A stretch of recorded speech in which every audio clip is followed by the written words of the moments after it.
Aprovechando la visita del doctor Samael Aumbeor, lo presentamos nuevamente en este programa para que platiquemos sobre una gran variedad de temas. Claro que esta vez ya dejaremos un poco aparte el tema de la gran catástrofe final, ¿no es así, Aida? Claro, Fernando. Ahora hemos traído una serie de preguntas, nada menos que sobre el enigmático tema de las momias egipcias. Doctor Samael, se sabe que existen dos clases de momias, las momias vivas y las momias muertas. ¿En qué se diferencian estas? Ciertamente existen dos clases de momias, las vivas y las muertas. Junto a las muertas aparece siempre en los sarcófagos un vaso de alabastro contentivo de vísceras del difunto. Las momias muertas no tienen junto ningún vaso de alabastro. Indubitablemente, los egipcios conocieron una ciencia que los modernos ni remotamente sospechan. Ellos, con procedimientos exóticos, extraños, ponían su cuerpo físico en estado de catalepsia. Y esos cuerpos catalépticos, colocados en sarcófagos y escondidos en determinados lugares, pudieron conservar sus funciones hasta nuestros días. Sus funciones obviamente se hallan en estado latente. Las momias vivas son una maravilla de la ciencia antigua.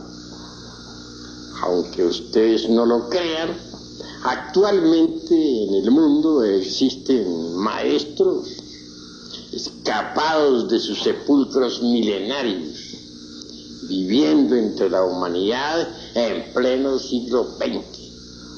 Esta clase de maestros inmortales se ríen francamente de nuestra tan cacareada civilización moderna. Díganos usted, doctor, el caso de Lonsan Rampa es un caso de intercambio atómico entre una momia viva y su actual cuerpo. Ciertamente, así es. Mártir Lonsan Rampa murió. Su cuerpo físico fue momificado. Sin embargo, como bien lo dice el mismo autor, se metió entre el cuerpo de un inglés. Quiero decir que su alma o espíritu, o como ustedes quieran llamarle, se metió entre el cuerpo físico de ese personaje. Posteriormente, mediante el intercambio atómico, Mártir Lonsan Rampa volvió otra vez a revestirse con su cuerpo físico tibetano, aunque ya en forma transformada, claro está. Es magnífico el relato que Mártir Lonsan Rampa hace. En todo caso, nosotros lo hemos tomado muy en serio. Y así es. Indubitablemente, las momias egipcias son algo similar, pero mucho más avanzado. Doctor, las excavaciones realizadas por los arqueólogos y egiptólogos de las pirámides de Egipto pueden poner en peligro la evolución, o más bien dicho, el desenvolvimiento de las momias. Los arqueólogos están cometiendo muchos delitos de profanación. Bien sabemos el caso de la momia de Tutankamón. Los 22 arqueólogos que se atrevieron a profanar esa sepultura murieron.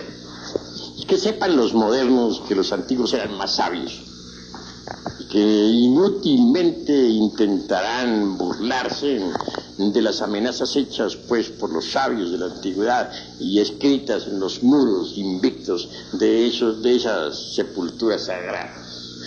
En todo caso, abrir tales sepulturas es un peligro verdaderamente. Empero, las momias vivas no serán encontradas tan fácilmente. Están debidamente protegidas por métodos secretos que nosotros jamás divulgaremos. Los arqueólogos modernos podrán encontrar momias muertas, pero las vivas están guardadas en algunos lugares para bien de la humanidad. Los egipcios vivían a orillas del Nilo y se sabe perfectamente que el gran recorrido que hace por estas tierras, este río, no se encuentran yacimientos de oro alrededor. ¿Acaso es que la gran sabiduría y maestría que lograron los egipcios les permitió lograr la transmutación de los metales bajos en oro? Ciertamente los egipcios sabían transmutar los metales bajos en oro. También nuestros antepasados en México amasaron el oro. De los incas diremos otro tanto. Así que es verdad que en los antiguos tiempos existieron verdaderos alquimistas capaces de transmutar plomo en oro. Obviamente el oro en sí mismo es un precioso metal, no solamente desde el punto de vista como valor económico, sino también a la luz de las verdades trascendentales del espíritu. Los alquimistas medievales conocían la ciencia de las transmutaciones metálicas. Paracelso, Nicolás Flamel, Raimundo Lulio y muchos otros lograron transmutar el plomo en oro. Eso ya está demostrado. Doctor, si los egipcios tuvieron tal capacidad para transformar el plomo en oro, ¿qué podría hacer una mujer para lograr dicho poder? Indubitablemente, la mujer tiene los mismos derechos del hombre y llega a las mismas alturas. Yo conozco mujeres alquimistas que han logrado la transmutación del plomo en oro. Obviamente la mujer tiene que estudiar la ciencia hermética, el arte hermético. Los árabes llevaron tal ciencia a Europa. En la Edad Media hubo furor por esa ciencia. Millares de hombres serios se dedicaron al estudio de la alquimia. Recordemos al abate Tritemo, el maestro de Paracelso y de Cornelio Agripa, gran alquimista. Así también hubieron otros de ellos muy famosos, como el señor Luis de Estizac y como el muy notable conde San Germán. Doctor, ¿cómo es posible que la ciencia moderna, siendo tan poderosa, realizando viajes a la luna, etcétera, no haya sido capaz de descubrir el secreto de la transmutación de los metales en oro? La ciencia moderna tiene maravillosos inventos, como son la televisión, la radio, etcétera, etcétera, etcétera. Pero se ha olvidado de la ciencia alquimista antigua, la ha subestimado. Y considero que ahí está el error. Bien vale la pena que los hombres de ciencia moderna vuelvan otra vez a la alquimia. Obviamente la ciencia de Hermes contiene sorpresas extraordinarias. Bien vale la pena no solamente transmutar el plomo en oro, sino también lograr el famoso elixir de larga vida. Actualmente hay quienes inventan sueros para alargar la vida, pero a pesar de todo los hombres más famosos mueren rodeados de ilustres científicos. Doctor, finalmente díganos, ¿qué es la transmutación? Con el mayor gusto voy a responder a Aida algo sobre la transmutación. La transmutación es la ciencia maravillosa que nos permite cambiar una sustancia en otra. Por ejemplo, si transmutamos plomo en oro, ahí hay transmutación. Uno puede transmutar, por ejemplo, las fuerzas maravillosas del sexo en voluntad, en conciencia, en sabiduría, en amor, etc. Y ya Sigmund Freud en el psicoanálisis se ocupa de la transmutación sexual. También es posible transmutar un metal en otro. Científicos actualmente lo hacen mediante la ciencia atómica, pero hacer oro actualmente resulta más caro que legítimo. Sin embargo, los alquimistas medievales, mediante conocimientos secretos que se han perdido hasta nuestros días, conseguían transmutar plomo en oro.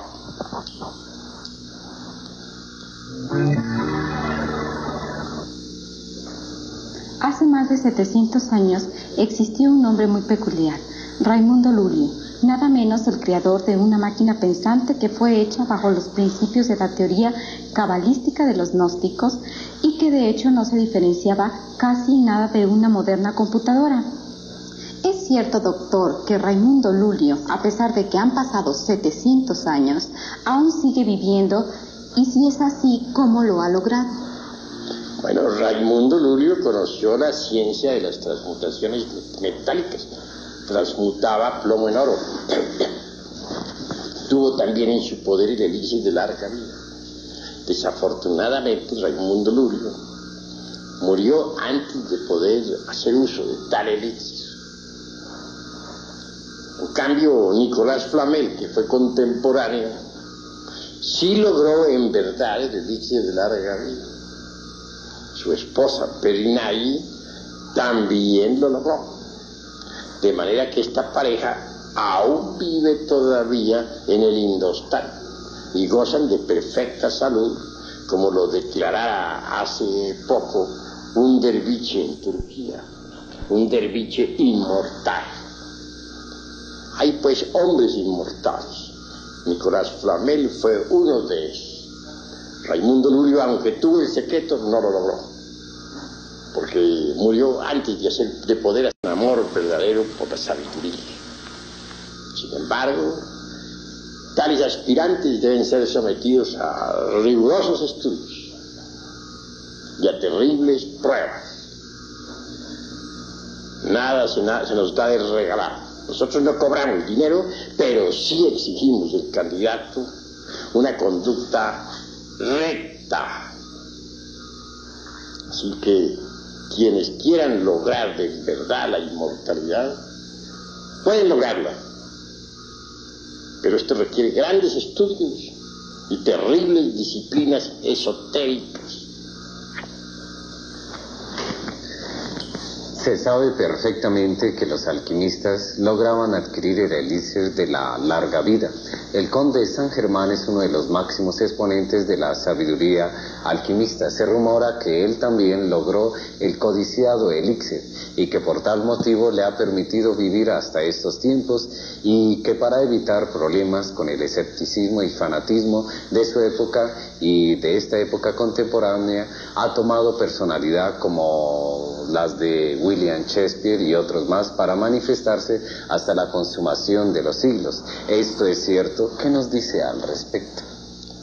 Giovanni Papini da testimonio precisamente sobre el conde de San Germán.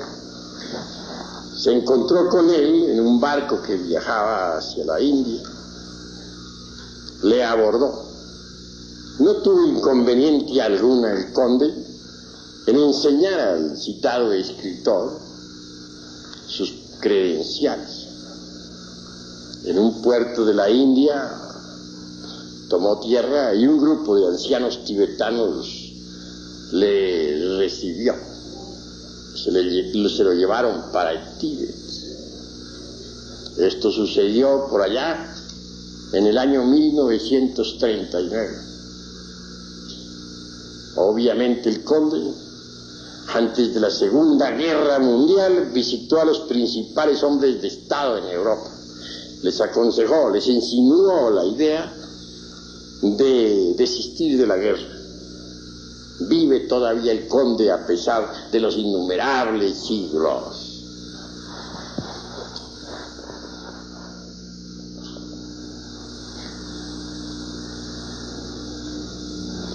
Otro de los excéntricos alquimistas de la antigüedad y que se supone lograron la eternidad al haber encontrado la piedra filosofal fue Nicolás Flamel. ¿Qué nos puede usted decir al respecto? Bueno, Nicolás Flamel, gran sabio alquimista, grabó en los muros invictos del templo de Nuestra Señora de París símbolos magníficos, alegorizando las distintas etapas de la alquimia. Él enriquecía a Europa con sus fundaciones y sin embargo se conservaba pobre. Nicolás Flamel ha sido pues un hombre enigmático. Como ya dije, vive en la India actualmente junto con su esposa Perinay. Posee el elixir del arca vida y la piedra filosofal. A muchos podrá parecerles exagerado lo que estamos diciendo. Obviamente esta clase de declaraciones están fuera del ambiente en que nos encontramos. Pero la verdad es la verdad y hay que decirla cueste lo que cueste. Doctor, también se dice que los derviches danzantes de Turquía fueron otros grandes alquimistas. Díganos cómo trabajan ellos y cuál es la finalidad de trabajar en la alquimia. Hay 30 derviches danzantes inmortales en Turquía. Se reúnen cada 20 años en ese país. Ellos, mediante la ciencia de la alquimia, consiguieron inmortalizarse. Todo alquimista es un mutante. El cuerpo del alquimista tiene que pasar por 3 etapas definidas. Primera, reincrustación. Segunda, revitalización. Y tercera, mutación. Así que cualquier alquimista auténtico es un mutante. Nosotros los alquimistas conocemos la ciencia de la vida y la manejamos. La ciencia oficial no conoce la ciencia de la vida. Nosotros sí la conocemos y podemos inmortalizarnos.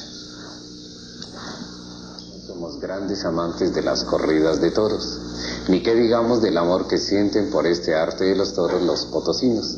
Lastimosamente nadie ha conocido cuál es el verdadero origen de las grandes faenas con los toros. Es bueno que de una vez por todas quede aclarado que el arte taurino no es algo mecánico, sino algo trascendental. Doctor Samael Aumbeor, ¿qué luz nos puede dar usted sobre este tema? En nombre de la verdad tenemos que afirmar que tal arte es antiquísimo. Ya en el templo de Neptuno de la sumergida Atlántida se realizaba el toreo. Entonces resplandecían en el ruedo los 12 signos zodiacales. Las multitudes todas contemplaban el regio arte. Allí hay un simbolismo extraordinario. Los aprendices son en realidad los picadores. Los compañeros están representados por los banderilleros. Y el maestro que ha logrado eliminar de su naturaleza psicológica todos los defectos psicológicos, es decir, el ego animal, está perfectamente simbolizado por el torero. Así que ese arte es maravilloso. Antes de entrar en el ruedo, el torero con sus trajes de luces maravillosas se hinca humildemente ante su virgencita. No está de más recordar que los antiguos toreros del dios Neptuno rendían siempre culto a su madre divina. Así pues se conserva por tradición tal procedimiento y eso hace del toreo una obra maravillosa.